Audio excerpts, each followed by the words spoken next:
हस्त रेखा शास्त्र जीवन रेखा भाग 1।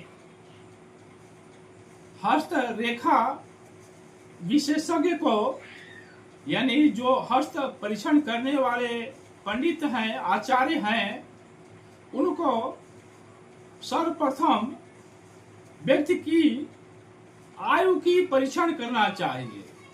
यानी हस्तरेखा विशेषज्ञ को सबसे पहले यदि हस्तरेखा देख रहे हैं, हस्तरेखा का परीक्षण कर रहे हैं, तो सबसे पहले उनको आयु की परीक्षा कर लेना चाहिए। यानी व्यक्ति की आयु कितनी है, सबसे पहले उसकी परीक्षण करना चाहिए।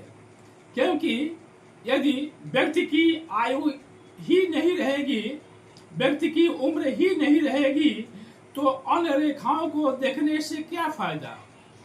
तो इसलिए हस्तरेखा विशेषज्ञ को सबसे पहले व्यक्ति की आयु के बारे में समझना जरूरी होता है। जब वे हस्तरेखा परीक्षण कर रहे हों तो सबसे पहले उस व्यक्ति की, उस जातक की आयु का परीक्षण करें कि व्यक्ति की आयु कितनी है। क्योंकि यदि व्यक्ति की आयु ही नहीं रहती है, आयु नहीं रहेगी, तो दूसरी रेखाओं को समझने से या बताने से क्या फायदा होगा। नमस्कार, हस्त रेखा और भाग्य दर्पण में आपका हार्दिक स्वागत है। आप देख रहे हैं हस्त रेखा और भाग्य दर्पण। मैं जयप्रकाश शर्मा आप सभी का हार्दिक स्वागत करता हूं।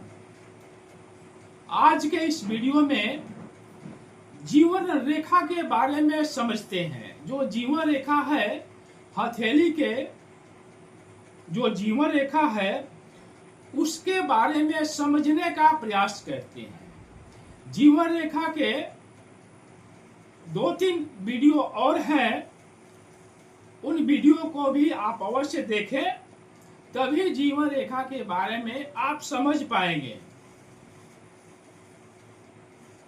यदि आप हमारे किसी भी वीडियो को सब्सक्राइब नहीं किए हो तो कृपया सब्सक्राइब अवश्य करें, लाइक भी करें और शेयर करें, जिससे यह ज्ञान सभी को प्राप्त हो सके और सभी देखें, माँ बहनें सभी देखें, लड़के भी देखें, विद्यार्थी भी देखें, सभी देखें।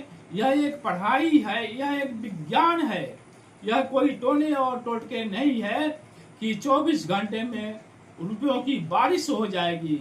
यह एक विज्ञान है। तो कृपया एक विषय समझ करके ही वीडियो को अवश्य देखें। हस्तरेखा शास्त्र में व्यक्ति के आयु को समझने के लिए, हस्तरेखा शास्त्र में व्यक्ति के आयु को समझने के लिए जीवन रेखा ही माध्यम है। यानी व्यक्ति की आयु कितनी है उसको समझने के लिए जीवन रेखा ही माध्यम है। जीवन रेखा से ही आप किसी भी व्यक्ति के आयु को समझ सकते हैं। जीवन रेखा से व्यक्ति की आयु, स्वास्थ्य और जीवन के बारे में विचार किया जाता है। इसलिए जीवन रेखा को प्रधान रेखा कहा जाता है। इसे पृथ्वी रेखा और आयु रेखा, जैसे आप कहते हैं, आयु रेखा भी कहा जाता है। अंगूठे और तर्जनी के मध्य गोलाकार रूप में, अंगूठे और तर्जनी के मध्य गोलाकार रूप में संपूर्ण शुक्र भाग को घेरती हुई मणिबंध तक, यह रेखा मणिबंध तक समाप्त होती है। यानी अंगूठे और तर्जनी के बीच गोलाकार रूप में होती हुई शुक्र भाग को घेरती हुई, अर्धगोलाकार शुक्र भाग को घेरती हुई यह मणिबंध स्थल पर समाप्त होती है। जीवन रेखा मनुष्य के जीवन और स्वास्थ्य का प्रतिबिंब करती है। जीवन रेखा जो है मनुष्य के जीवन और उसका स्वास्थ्य कैसा रहेगा उसका प्रतिबिंब करती है। जीवन की प्रत्येक घटनाएं, जीवन की जितनी भी घटनाएं हैं जीवन रेखा में अंकित होती है। मनुष्य की वर्तमान तथा भविष्य की घटनाएं भी जीवन रेखा में अंकित होती है। मनुष्य की जो वर्तमान घटनाएं हैं और जो भविष्य की घटनाएं हैं वह भी जीवन रेखा में अंकित होती है। यदि जीवन रेखा कमजोर है तो यदि अच्छी मस्तिष्क रेखा है और अच्छा उसका अंगूठा है तो व्यक्ति को जीवन दान दे सकते हैं। यानी यदि जीवन रेखा कमजोर है लेकिन मस्तिष्क रेखा अच्छी है और उसका अंगूठा अच्छा है तो वह जीवन को दान दे सकते हैं, वह व्यक्ति के जीवन को दान दे सकते हैं।